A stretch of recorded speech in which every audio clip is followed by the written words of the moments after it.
The following review is intended for entertainment purposes and targeted for adult fans of the series.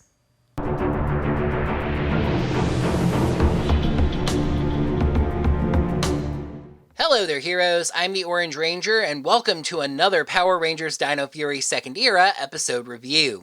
Things have been getting truly interesting in Pine Ridge lately.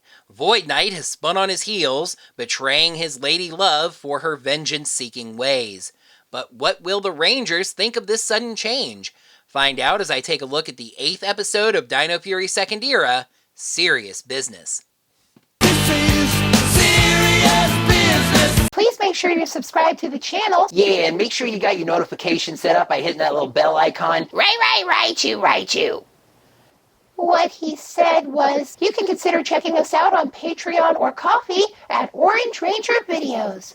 We start at Area 62, where Slither and Mucus report they cannot locate Void Knight anywhere. Void Queen refuses to let him roam free after he helped the Rangers, so she summons another Sporix from the box. I will say, I talked about the monster method this season, and this does actually work for continuing with the Sporix. Multiple times, the villains were able to collect multiple Sporix in one episode, meaning there are a good number of them that we haven't seen yet. This one is Track and Slash, which looks kind of like an angry furnace, but has the power to sniff out anything. She has the monster sniff Void Knight's throne, which, as a reminder, is the back seat of a car, and then take off with Slither and Mucus to find the traitor. But meanwhile, she asks Wreckmate about their other project, some machine the henchmen are working on, and they say it'll be quite nasty. Suspense! We see Tarek without the Void Knight armor in Pine Ridge, and yeah, let me just cue up the fashion cutaway gag. The look is mostly normal, a purple t-shirt, and if you doubted that Void Knight is a ranger, he has to wear his color even when not transformed, a khaki green hat, and either cargo pants or shorts. I couldn't tell, though later in the episode I could tell they're pants. But he is wearing studded leather black straps and an X on his chest, wrapped around his right wrist and forearm, and a black leather gauntlet but not glove on his left wrist, also with the straps. He sets up a little drone device that is actually surprisingly well animated, puts in an earpiece, and sends it into Buzz Blast. I will say this thing is slightly bigger than a golf ball. I'm pretty sure someone would notice it flying in. It clings to a ceiling near the Rangers, and he hears them talking about him. They wonder if he's on their side now, but Zato isn't convinced. Void Knight has caused so much pain and suffering. This is probably just another trick. Comic relief sequence of Jane falling over herself trying to do ballet, tap dance, whatever it was really more sad than funny. Anyway, someone in a clown mask hacks the stream and takes it over, demanding their own show where they can tell their really bad jokes to give back control. Jane says she won't surrender to a cyberbully, and the Rangers promise to help her get things back, yada yada yada. Solon calls the Rangers about a Sporix Beast, and they leave. Tarek, of course, overhears this and also leaves, just turning the drone off instead of recalling it. So it drops right in front of Jane and Jayborg, who see this as a chance to find the hacker. The three baddies keep searching for Void Knight, coming very close to finding him. Weirdly enough, they've made a monster that doesn't have a nose, good at smelling things. Smelling. In other small notes, Zato is still wearing the Union hat. Yes, that means the Rangers show up, and here's another small thing I'm conflicted on. We get an actually decent poop joke. Javi asks if they're sniffing out trouble because they just found a whole steaming pile of it. Everyone reacts with a gross expression, and even Javi admits that didn't come out right. Well, if it didn't come out right, maybe you need some Pepto-Bismol.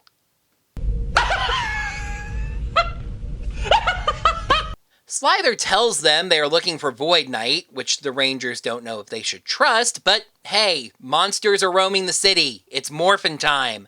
The Rangers get to work, and Track and Slash is surprisingly powerful. It's as fast as Izzy using the sprint key, and can deal with Ion's electro battle armor with a shield. Actually, even Mucus gets in on this fight, landing a few kicks. But here, we get an early preview at a concept I think is going to be key with Void Queen. The short-sightedness of revenge. She calls Slither to get an update, and when she's told they've encountered the Rangers, tells them to forget about them and focus on Void Knight. The Sporix Beast is pushing the Rangers around, but no, there are more important things to do. Scores to be settled. The Rangers almost egg Track and Slash into fighting more, but Slither pulls them away and they leave. So, back to base, and Ion is watching the hacker's video on the main screen in front of everyone. I didn't mention it before, but Ion finds the hacker really funny when nobody else does. This is what he's doing. At the base, with monsters on the loose. It gets better as the other Rangers chide him to focus on the monsters or on getting Buzz Blast back online. Izzy notices a fountain in the video in a park she's trained in, and the Rangers head there. That's not important right now. You are the Power Rangers, using the resources of your base to get a private citizen's live stream back online. Yes, they said earlier this is the livelihood of two of the Rangers. Should just be the entire team because they're all always there. But again, monsters on the loose. This is not important right now. And look, yes, I know that these two stories are going to intertwine, or at least they better, but right now it's not set up in a way that I feel like I should care. Wow, is this episode giving me some conflicting feelings. The Rangers search the park for clues, and Ion finds a knocked-over trash can. He starts cleaning up, leading a young girl to ask why he's doing that. They start talking, and he asks her to help. She agrees, though she never actually does, just asking him to get the gross stuff, like that fish. He says it's actually a rubber fish, and asks who would have a rubber fish. She says, a rubber fisherman? That's so funny. That's so funny. Okay, so she's the hacker. Seriously, we're going to spend another 2 or 3 minutes dancing around this, but as soon as she told a bad joke, bang.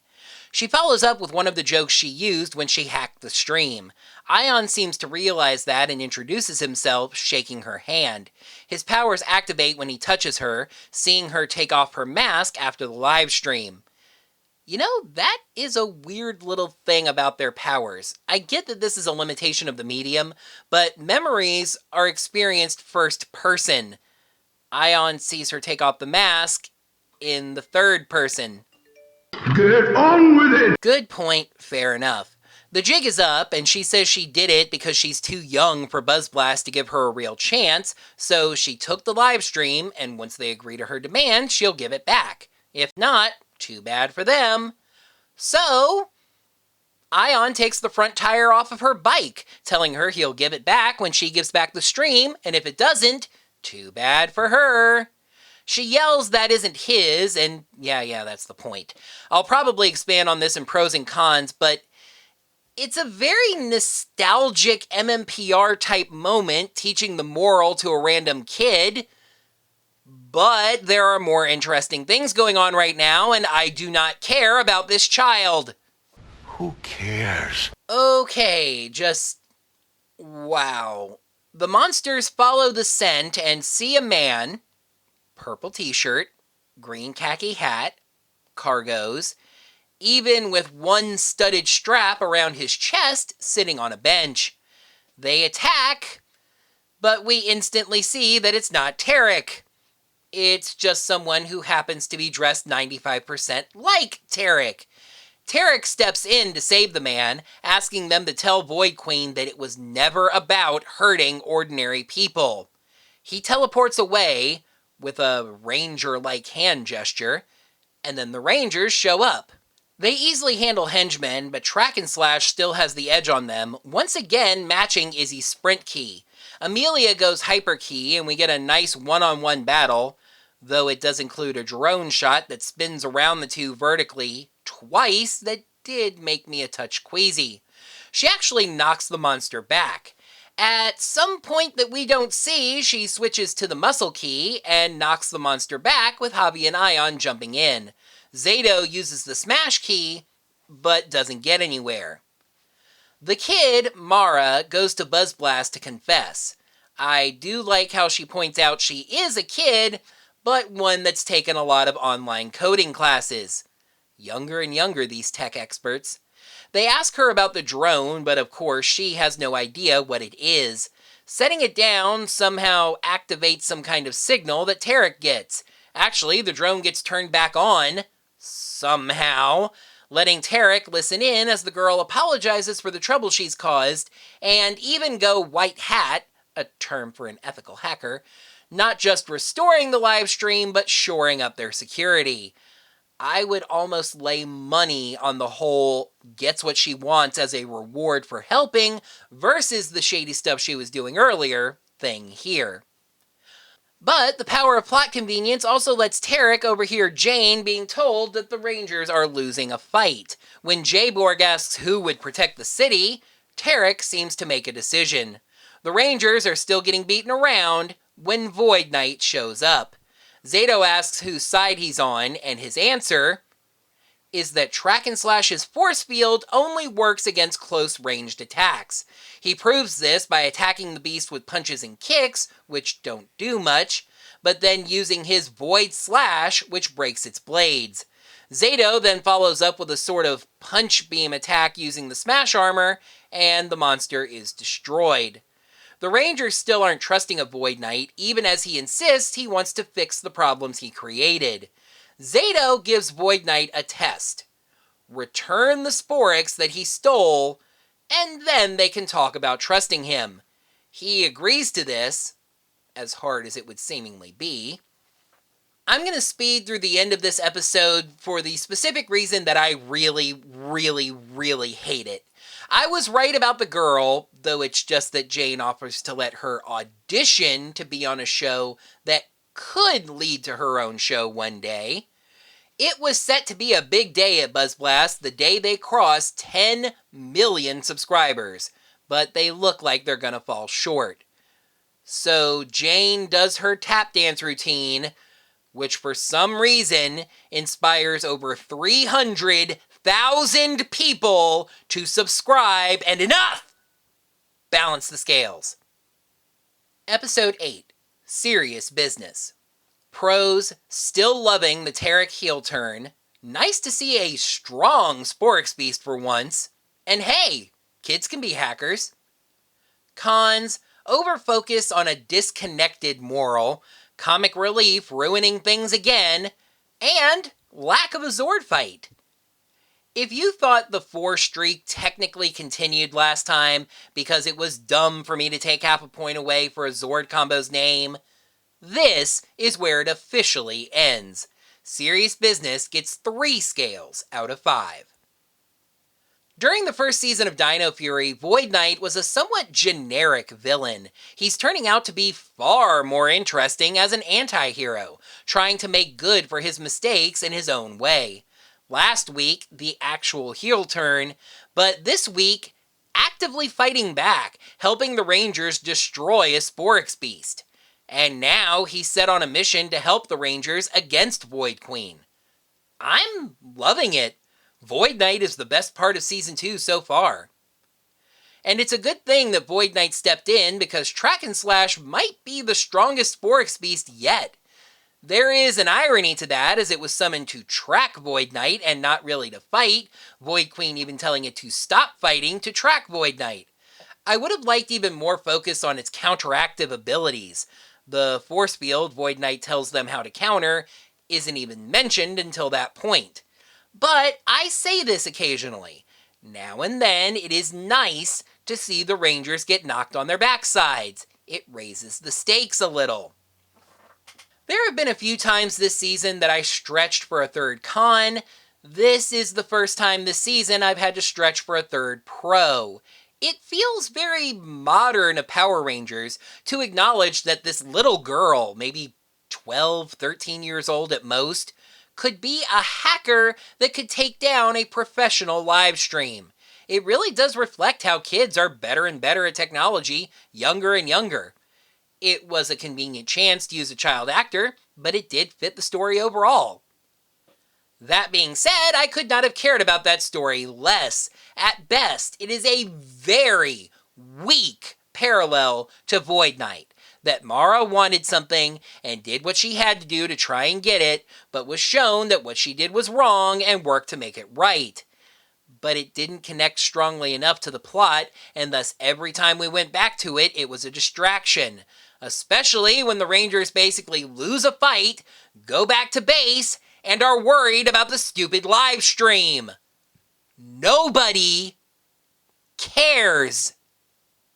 Speaking of things nobody cares about, Jane and Jayborg. There was one little, tiny good moment where we see Jane stressed and truly concerned about her company. But my goodness, between breaking her own legs trying to learn to tap dance and then actually tap dancing at the end, I wasn't even watching. I literally had my head in my hand and glanced up to see her standing on her hands in the tap shoes, and I just shook my head. And okay, this is sort of stretching for a third con too, but you know I'm going to complain about the lack of a Zord fight. In some ways, it's a nice change of pace, but it was weird for a monster that so easily bodied the Rangers to not get the chance to do the same to their Zords. The Ranger plot maintains the same quality we've had so far. We just dipped way too hard back into the human plot, silly child, lesson to be learned stuff.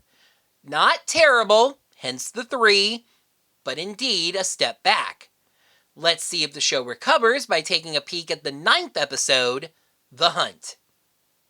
Void Queen builds a new robotic general to trap the Rangers, while Tarek tries to steal more of the Sporix. That is going to do it for another Power Rangers Dino Fury 2nd Era episode review. Thank you, heroes, so much as always for watching. Now that the video's done, you can let me know what you thought of this episode, as well as my review of it, down in the comments below. While you're down there, make sure you smack that thumbs up button to let me know that you enjoyed this video. If you'd like to support the channel financially in ways that are not Patreon or Ko-fi, you can check me out on Teespring at Orange Ranger Videos for hats, masks, all kinds of neat Orange Ranger themed stuff. And if you're a little too busy to watch this video on YouTube but would like to listen to these reviews in the gym, driving, etc., you can check me out on Anchor.fm or Spotify at Orange Ranger Audio. Until next time, heroes, salute! May the power protect you. Anyway, someone in a clown mask has... Though it does include a when Jane Borg asked... Oh, that is actually Jayborg.